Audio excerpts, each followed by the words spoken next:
이슈 딥다이브 들어가 보겠습니다. 오늘 장의 중심 이슈를 꼽아보고 깊이 있는 분석을 들어보는 시간인데요. 오늘 수요일 선투자의 송범선 실장, 헤르메스 스탁의 김시은 팀장 두 분입니다. 안녕하세요. 안녕하세요. 네, 오늘의 첫 번째 주제 보시죠. 민주당 금투세 폐지 가닥 시장 살릴까? 네, 한 언론사의 단독 보도에서 오늘 새벽에 나온 소식입니다. 야당 쪽의 지도부가 금투세 유예에서 폐지 쪽으로 가닥을 잡고 있다라는 소식이고요. 기존의 금투세에 대한 그 토론 24일 일정 이후에 한 달 이후에 당론을 결정하겠다라고 했다가 또 다시 이번 주죠. 일주일 내로 당론을 결정하겠다라고 밝혔었는데 폐지 쪽으로 가닥을 잡고 있다. 이런 단독 보도가 나오고 있습니다. 과연 당론이 그렇게 정해질지 그리고 그렇게 된다면 시장이 그동안 좀 하락했던 부분의 어떤 근본적인 원인이 이게 되었다면 이 이슈가 악재가 이제 해소가 됐을 때는 곧바로 지수가 또 상승할 수 있는 거거든요. 과연 어떻게 예측을 하시는지 두 분 의견 들을게요. 먼저 김시은 팀장님. 일단 뭐 폐지가 된다. 물론 단독 뉴스이다 보니까 우리가 조금 더 확인해 볼 필요가 있고 관련했을 때 민주당 내에서도 유예라든지 강경 시행론 좀 의견이 혼합되어 있어요. 그래서 4일에 또 의원총회를 통해서 시행을 할 것인지 말 것인지 정할 것으로 보여지고 있어서 아직까지 불확실성은 혼재가 되어 있다라 보시면 좋을 것 같고요. 좀 만약에 폐지 쪽으로 기울어지게 된다면, 특히 결정이 된다면 시장에서 주가를 짓누르고 있고 있던 그 불확실한 요소 하나는 좀 제거가 될 것으로 보고 있습니다. 특히 지금 시장에서 가장 싫어하는 게 불확실한 것. 그러니까 일단 하던 안 하던 간에 내가 생각할 것이 굉장히 많아진다면 그와 관련했을 때 변수 요인들을 우리가 조금 더 생각해 볼 필요가 있고, 우리나라뿐만 아니라 실제로 우리나라 사람들도 이렇게 싫어하는데 외국인들이 보기에 또 이제 좀 부정적인 요소들이 상당히 많다 보니까 어떻게 되든 간에 좀 결론은 빨리 나왔으면 좋겠어요. 일단 결론이 빨리 나오는 것이 가장 중요한 시점이지 않을까. 물론 이제 좀 폐지가 된다면 좀 지수 같은 경우에는 상승할 수 있습니다. 이제 다만 이전처럼 급격한 상승, V자 상승이 나온다라기보다는 네. 시장이 굉장히 억울하게 많이 빠졌던 것을 하방에서 지지를 해준다, 그리고 약간 반등을 해준다라는 생각으로 해보시면 좋을 것 같고요.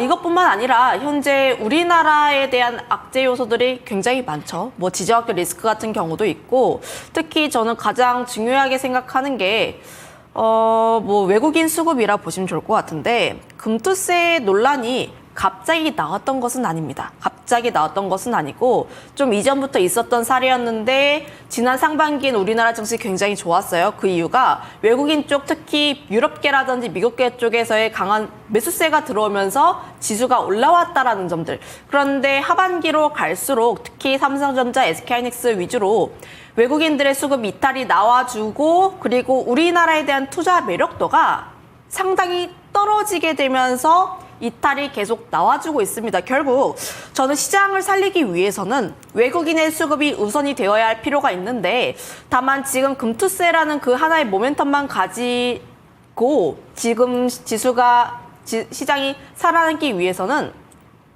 다소 부족하지 않을까라고 생각을 하고 있고요.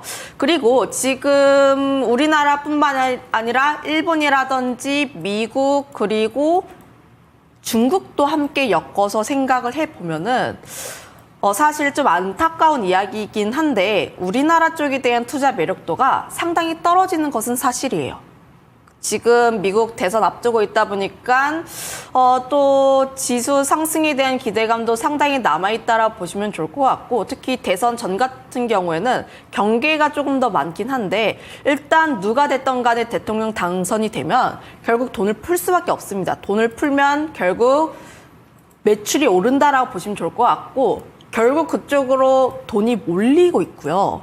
그 다음에 지금은 일본 쪽으로 많이 몰렸다면은 이제는 중국 쪽으로 많이 몰리고 있는 상황들, 특히 지난주 같은 경우가 중국 쪽에 대한 강한 매수세가 나와주고 있는 만큼 현재 우리나라 쪽에 대해서 투자를 하기에는 다소 매력적인 요소가 상당히 부족하다라고 보시면 좋을 것 같아서 현재 가장 우선이 되어야 하는 것은 저는 외국인 수급이 아닐까라는 이제 다른 결론으로 지어보았습니다. 네, 어쨌든 금투세에 대한 부담을 더는 측면이 있겠지만 만일에 폐지 쪽으로 당론이 진짜 결정이 된다면요. 하지만 그 외에 여러 부분들을 봤을 때 특히 뭐 통화 정책이나 부양책 이런 측면에서 봤을 때 우리나라보다 미국이나 중국이 더 매력적일 수밖에 없는 상황에서 외국인이 국내 증시에 좀 더 본격적으로 들어오기에는 한계가 있을 수 있다라고 지적을 하고 있는데요. 송범선 실장님, 민주당이 금투세 폐지 쪽으로 가다가 잡게 됐을 때 시장이 크게 올라갈 수 있겠습니까?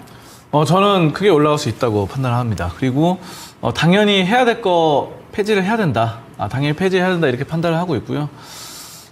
당연히 해야 됩니다. 여러분들 우리나라 코스피 지수가요. 지금 많이 눌리고 있죠. 오늘도 눌리고 있고 2,582입니다. 저는 금투세를 언젠가는 하게 될 수 있다고 판단하고 있어요, 사실은. 왜냐하면 해외도 많이 하고 있고 미국도 하니까. 근데 제가 딱 말씀드리겠습니다. 금투세 언제 국내 시행하면 되냐? 바로 42,000포인트 코스피 갔을 때 하면 된다 이렇게 판단합니다. 왜냐하면은 42,000이요? 네, 다우 네. 지수가 42,000포인트죠. 그래서 다우만큼 체급이 같아졌을 때 그렇게 됐을 때 코스피 42,000 갔을 때 그때 하면 되겠다라고 판단을 하고 있고요. 어쨌든 지금은 시기상조다 이렇게 말씀드리겠습니다. 근데 다우도 따지고 보면요. 옛날에 정말 100년 전에 시작을 했는데 거의 100포인트에서 시작했어요. 100포인트에서 이렇게 커 나가면서 42,000까지 성장을 했습니다. 그러니까 우리나라 지수도 그만큼 성장을 할 수 있다는 거죠. 그렇기 때문에 저는 지금은 정말 시기상조고 당연히 폐지해야 된다라고 판단을 하고요. 민주당 쪽에서도 많이 이렇게 회의를 오간 것 같습니다. 왜냐하면은 지금 보니까 만약에 유예를 한다라고 하면은 2년 뒤에 또 다시 말이 나오잖아요. 그러면은 네. 2년 뒤에 또 이렇게 또 뭐 말이 나오고 하면은 결국은 이게 자꾸 꼬리표로 따라 붙는단 말이에요. 그래서 결국은 지금 여론을 의식할 수밖에 없고 정치적인 상황이나 여러 가지 부분에서 지금 계속해서 끌려다니고 이렇게 할 수가 없다라고 판단을 한 것 같습니다. 그래서 내부 회의에서도 그래서 이참에 끊어버려야 된다 이런 말이 나왔던 것 같고 그리고 이제 우리나라 같은 경우 지금 굉장히 또 이런 정서 여론이 좀 안 좋아지면은 정치적으로 뭐 대통령 선거나 여러 가지 문제가 될 수 있기 때문에 민주당 쪽에서도 좀 신경을 쓴 것 같아요. 그래서 원래는 유예를 하면서 이런 말이 나왔다고 합니다. 기존에 이제 5천만 원 이상에서 1년에 5천만 원 이상에서 추가적인 수익이 발생하는 거에서 뭐 양도소득세를 매기는 거잖아요. 그래서 20% 이상, 22% 이렇게 매기는 건데 이거 그럼 한도를 5천만 원, 1년에 5천만 원이 아니라 뭐 1억까지 올리면 어떠냐 뭐 이런 말들이 나왔는데 1억 올려도 또 똑같은 말 나올 것이다 이런 말이 나오니까 결국은 그냥 폐지 가자 이런 식의 지금 말들이 좀 나오고 있는 것 같아요. 확정된 건 아니지만 그런 분위기가 조성되고 있다라는 점이고 그리고 저는 이제 이렇게 되면은 결국은 어떻게 되느냐 이제 외국으로 나갔던 국내 큰 손들 있죠. 요즘 뭐 미국 주식이라던가 최근에 인도 쪽에도 투자를 많이 하더라고요. 인도 증시도 좋아지면서 자 그러면서 인도 이런 쪽으로 좀 나갔던 자금들이 좀 다시 한번 들어올 수 있고 그 밖에 미국 증시뿐만 아니라 우리 큰 손들이 다양한 투자처에 투자를 합니다. 정말 금이라던가 은이라던가 달러, 외환, 뭐 유가 WTI 뭐 오늘도 막 올랐잖아요. 자 그런 것들 다양한 이런 해외 상품들에 투자하고 해외 부동산이라던가 해외 또 엔캐리 트레이드도 결국 그거잖아요. 싼 저금리로 빌려가지고 고금리에 투자하는 약간 이런 저금이라 해외 미국 채권, 국채 이런 것들에 다양하게 하고 있기 때문에 이런 데서 좀 자금이 빠지면서 국내로 들어올 가능성이 좀 높아졌다. 저는 이렇게 보기 때문에 최근에 이제 증시가 우리나라 증시가 거래 대금이 굉장히 떨어졌어요. 이런 점들을 좀 올릴 수 있는 정말 묘안이 금투세 폐지다. 저는 이렇게 보고 당연히 해야 될 거 되고 있다, 분위기 되고 있다 이렇게 판단하고 있습니다. 네, 2020년 지난 문재인 정권에 결정이 됐고 여야의 합의로 결정이 된 건데 지금 이제 금토세가 뭐 제명세 이렇게 좀 얘기가 될 정도로 민주당이 이제 어떻게 보면은 다 좀 뒤집어 쓴 경향도 있기 때문에 이런 나중 대선이라든지 이런 것들을 생각을 했을 때 다시 한번 폐지를 하고 또 이에 대해서 토론하는 게 낫지 않겠냐 이런 당 내 움직임이 있습니다. 이러한 부분들이 과연 어떻게 결정이 될지 여부 4일 그때쯤이면 좀 알 수가 있겠습니다. 내일 하루 쉬고 4일 확인을 할 수가 있겠는데요. 두 번째 주제 넘어가 보도록 하겠습니다. 중국 반도체 국산화, 국내 반도체 영향은 네, 중국 쪽에서 반도체의 어떤 자립과 또 미국 쪽에 대한 반기로 인해서 중국 내부에서 엔비디아 칩에 대한 사실상 구매 금지 결정도 나오기도 했고요. 중국 내 미국 반도체를 퇴출하겠다. 즉 중국의 반도체 국산화에 좀 더 가속화시키겠다라는 이런 소식들이 나오고 있는데요. 김시은 팀장님, 국내 반도체 미칠 영향이 있을까요?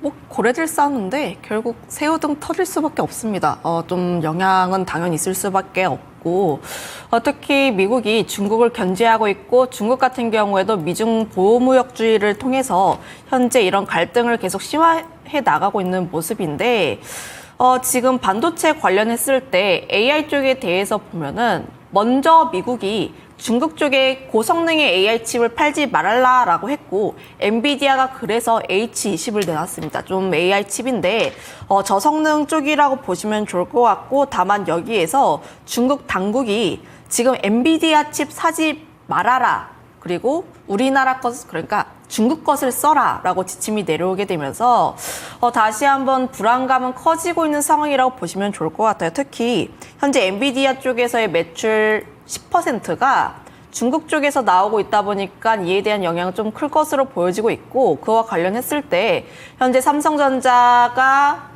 HBM 납품하고 있는 엔비디아에 납품하고 있는 쪽이 약 한 10% 정도라고 보시면 좋을 것 같은데 그중에서 지금 중국 쪽에 대한 비중이 30% 정도라고 보시면 좋을 것 같아서 어느 정도의 영향은 있다라고 보시면 좋을 것 같습니다. 다만 생각해 봐야 하는 게 단기적으로 영향은 있을 것 같긴 해요.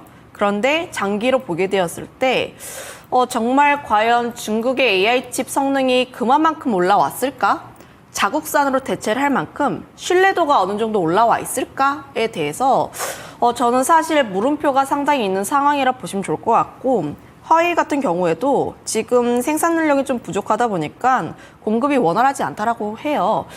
결국 그렇게 되었을 때 중국은 AI 쪽에 대한 산업을 계속해서 성장시키고 싶은 상황 자국 칩만으로도 안 된다면은 결국 우회 루트를 통해서 칩을 구할 수밖에 없는데 중국이 원래 항상 그런 거 잘했습니다. 블랙마켓이라든지 다른 나라 통해서 우회적으로 좀 칩을 구하는 부분들이 있어서 저는 장기로 보게 되었을 때 타격은 있을 수가 있으나 우리의 생각만큼 크게 타격이 있지는 않을 것 같다라고 판단을 하고 있고 오히려 지금 AI 쪽에 대한 성장이 계속해서 나와지고 있고 현재 뭐 소프트뱅크라든지 AI 쪽에 계속 투자를 하고 있는 부분들에 대해서 결국 HBM 같은 경우에 고성능 쪽에 대한 칩 수요가 계속 늘어날 수밖에 없다는 점에 조금 더 초점을 맞춰야 하는 시기가 아닐까라는 의견도 드려보도록 할게요. 네, 일단 중국 정부의 공식적인 입장에 따라서 엔비디아 쪽의 전체 매출의 10%가 중국용인 만큼 또 거기에 이제 납품하는 비중이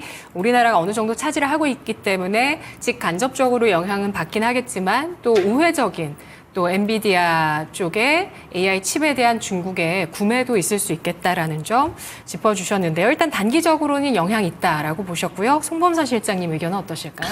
저는 이제 중국이 뭐 서로 쌍방으로 그러는 거죠. 미국도 이제 견제를 하다 보니까 중국 견제하니까 중국도 이제 견제하는 건데 저는 결과적으로 말씀드리면은 국내에 크게 문제는 없다라고 보고 있습니다. 왜냐하면은 지금 엔비디아가 결국 이제 중국이 미국을 견제하는 거죠. 엔비디아. 근데 엔비디아 거를 안 쓰고 자국의 걸 쓰겠다라고 하는데 엔비디아가 실제로 중국에다가 지금 HBM 쪽으로 판매하고 있는 게 H20입니다. H20인데 기존에 이제 엔비디아 주력 제품 HBM에서 주력 제품이 H100하고 H200인데 이거는 이미 올해 5월, 6월에 못 팔게 막았어요. 미국 상무부에서. 그래서 법적으로 막았기 때문에 결국은 이제 H200 같은 고성능 AI 반도체 제품은 안 된다, 팔지 마라 그랬고, 그러면 H20만 팔아라. H20은 약간 저렴하고 저품질이다 보니까 요것만 팔아라 그랬는데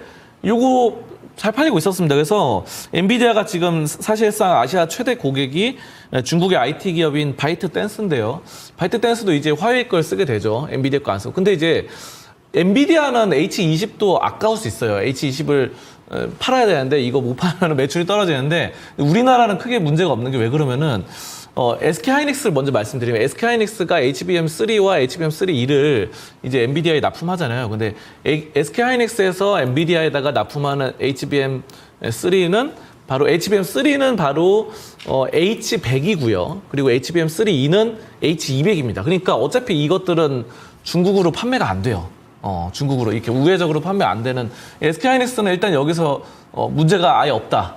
별로 없을 것으로 생각되고. 네. 근데 이제 분위기상 그럴 수 있겠죠. 엔비디아가 약간 덩치가 약해지면은 SK하이닉스한테 수주도 약간 떨어질 수 있어요. 그래서 한미 반도체나 SK하이닉스도 약간의 영향을 받을 수 있지만 어쨌든 직접적으로 손해 보는 건 없다고 보고, 그 다음에 이제 삼성전자가 지금 최근에 컬 테스트를 통과했잖아요. 그러면서 이제 HBM을 납품하기 시작했는데 HBM3를 이게 바로 H20입니다. 네, 그래서 삼성전자가 이제 엔비디아에다가 납품해서 H20에서 중국향으로 나가게 되는데 요거는 이제 약간 잘리게 되죠. 잘리게 되기 때문에 삼성전자는 약간 문제가 생길 수 있다. 근데 저는 이것도 문제가 안 된다고 생각한 게, 여러분 삼성전자가 HBM3로 콜테스트 통과한 게 지금 얼마 안 돼요. 한 달, 두 달밖에 안 됩니다.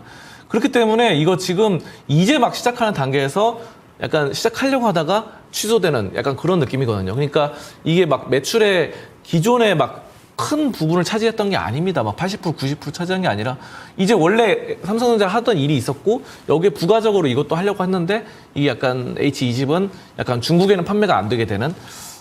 그래도 이제 엔비디아가 H20 요구는 하니까 또 다른 나라에 팔면 되잖아요. 다른 뭐 개발도상국이나 이런 데 팔면 저는 크게 문제가 없다고 판단을 해요. 그래서 심리적으로나 뭐 이런 부분들은 문제가 되겠지만 지금 뭐 SK하이닉스나 한미반도체나 삼성전자 다들 직접적으로 매출에 뭐 크게 문제는 안 될 것 같고요. 자, 그리고 어쨌든 또 이런 거 있잖아요. 미국이 한국한테 이렇게 요청을 했어요. 얼마 전에. 1주 전인가 2주 전인가 중국한테 반도체 그거 HBM 파는 거 좀 자제해달라 이렇게 요청을 했기 때문에 그런 것들 어느 정도 수용할 생각이 있었고, 어쨌든 이런 식으로 분위기가 됐기 때문에 저는 크게 이렇게 주가가 움직이지 않을 것이다. 오늘만 보더라도 삼성전자 오늘 또 상승 나오고 있잖아요. 원래 많이 떨어졌다가 양봉으로 나오고 있죠. 그리고 수급 같은 경우도 오늘 외국인이 좀 아침에 들어오고 있고, 외국인이 62만 주가량 현재 들어오고 있습니다. 자, 그리고 SK하이닉스 역시 외국인이 또 들어오고 있고, SK하이닉스는 특히 막 5거래일 연속 외국인이 들어오다 보니까 이러한 뭐 중동발 이슈, 이란이 이스라엘 공격했다 이런 것들도 어느 정도 극복해내면서 국내 반도체에 좀 가고 있다. 저는 이렇게 판단하고 있습니다. 네, 알겠습니다. 그래서 이런 이슈도 지금 노이즈로 해소를 하면서 가고 있다라고 판단을 해주셨는데요.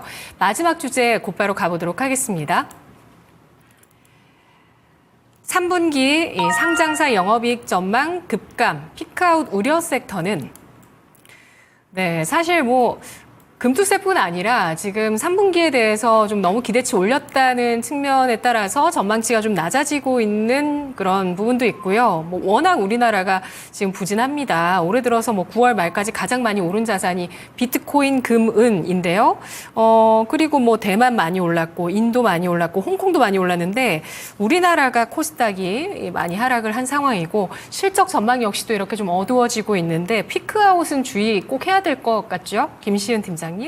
일단 뭐 뉴스들을 보면은 3분기 영업이익에 대한 전망치가 점점 또 하향되고 있는 부분들이 나오고 있어요. 특히 대표적으로 반도체 쪽에서의 실적이 약간 꺾이면서 전반적인 상장사 쪽에 대한 영업이익에 대한 전망치가 하락한다라는 우려가 나와주고 있고, 이 부분 같은 경우에도 우리가 조금 더 유의 깊게 볼 필요가 있기는 하나, 다만 지금 내가 보고 있는 관점이 어느 것인지를 볼 필요가 있지 않을까.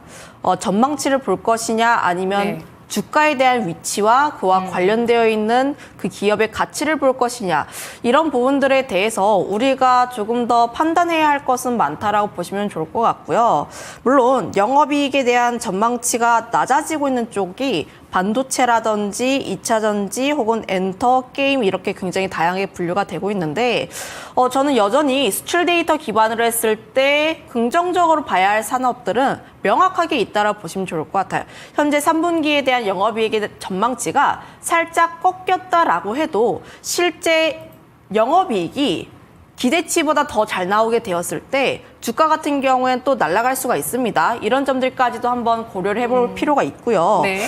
지금 피크아웃 우려 섹터를 찾기보단 저는 호실적 섹터를 찾는 게 맞는데 어제도 수출 데이터가 나왔을 때 반도체 굉장히 잘 나왔어요. 역대 1위 다시 한번 탈환했다라 보시면 좋을 것 같고 저 역시 지금 삼성전자 같은 경우에는 레거시 쪽에 대한 우려가 어느 정도 있긴 하나 현재 그에 대한 우려 같은 경우에 하방이 좀 나와주고 있는 상황들 특히 삼성전자 같은 경우가 앞에 5자리 살짝 보였습니다. 5자리 살짝 보였는데 다시 한번 올라갔다라는 점을 보면 현재 사람들의 판단을 했을 때 지금 삼성전자 PBR 너무 저렴하다. 그러니까 실적에 대한 피크아웃 우려 이런 것 있더라도 지금 생각하고 있는 가치가 굉장히 저렴하고 앞으로 HBM이라든지 AI 쪽에 대한 사이클 등을 전반적으로 보게 되었을 때 현재 긍정적으로 볼 수 있는 포인트가 굉장히 다양하다라고 보시면 좋을 것 같아요. 다만 장비사들이라든지 소재 이런 쪽들 같은 경우에는 우리가 고민해볼 여지는 좀 더 많습니다. 디램에 대한 수요가 폭발적으로 늘어나는 것이 아니라 현재 수요가 나와주고 있는 쪽은 AR 쪽이라고 보시면 좋을 것 같고 현재 HBM 같은 경우도 공격적으로 증설하는 것이 아니라 디램 쪽에 대한 부분에서 좀 빼서 하는 거거든요. 지금 그렇게 되었을 때 장비가 실제로 실적이 잘 찍히고 있는 쪽들 같은 경우에는 AI 쪽이라 보시면 좋을 것 같고 기존의 레거시 같은 경우에는 아직 그에 대한 부분들이 확인이 되지 않았기 때문에 현재 반도체 같은 경우도 보게 되었을 때 내가 어떤 종목을 선택하는지 역시도 함께 중요한 요소가 되지 않을까라고 보시면 좋을 것 같고 그 외로 어제 수출 데이터 잘 나왔던 쪽이 특히 저는 턴어라운드가 된 쪽, 자동차라든지 전력기기 이쪽이 다시 한번 수출 데이터에 따라서 다시 한번 턴을 하고 있는 모습들이 보여주고 있어서 저는 이런 종목군들에 대한 분할 매수 유효하다라고 보시면 좋을 것 같고 거기다 대중 쪽에 대한 수출이 다시 한번 늘어나는 부분들에 있어서 현재 화장품 관련 종목군들 역시도 함께 관심 있게 봐야 할 필요가 있지 않을까라는 의견도 드려보도록 하겠습니다. 네, 알겠습니다. 피크아웃이라든지 어떤 기대치가 낮춰지고 있는 부분이 어느 정도 충분하게 또 반영되고 있는 사례들이 있다. 그러니까 너무 빠져도 너무 빠진 종목들이 이러한 우려를 반영한 쪽도 있기 때문에 이들보다는 또 이렇게 부진한 쪽에서 양호한 실적으로 빛날 수 있는 쪽을 보자라는 의견 주셨는데요. 송범선 실장님 어떻게 보시나요? 네, 부진한 실적들도 나오고 있죠. 전반적으로 제가 봤을 때는 컨텐츠와 바로 엔터테인먼트 회사들이 좀 영업이익이 좀 감소하는 것 같습니다. 최근에 이제 컨텐츠도 그렇고 엔터테인먼트도 그런데 엔터부터 먼저 말씀드리면요. YG 엔터테인먼트가 최근에 이제 영업이익이라던가 이런 부분들이 71% 감소했습니다. 뭐 90% 감소한 것도 있고 전년 동기 대비 아니면은 뭐 전분기 대비 이런 식으로 계속해서 좀 한 달 전보다는 71% 감소했고 지금 작년 대비로 한 94% 감소했어요. 자, 그래서 지금 저연차 아티스트에 대한 투자 비용 증가라고 보여지는데요. 일단은 지금 YG 엔터테인먼트를 이끌어가는 게 이제 블랙핑크였는데 블랙핑크가 이제 다시 한번 재계약을 하면서 약간 팀은 이제 YG랑 같이 하는데 개인적으로는 이제 혼자 하겠다고 했죠. 그래가지고 그런 점들이 좀 됐고요. 자, 그래서 지금 엔터가 좀 불황이고 또 컨텐츠도 OTT 쪽이 과도하게 이제 경쟁을 하다 보니까 시청률이 많이 개별 시청률이 하락을 했어요. 자, 그래서 지금 컨텐츠리 중앙이나 이런 점들이 수익성이 악화되는데 저는 그래도 이제 사막에서도 꽃은 핀다고 하죠. 그래서 이런 불황인 업황에서도 좀 좋아지는 종목이 있습니다. 저는 어떤 걸 보냐면은 네. 하이브를 보는데요.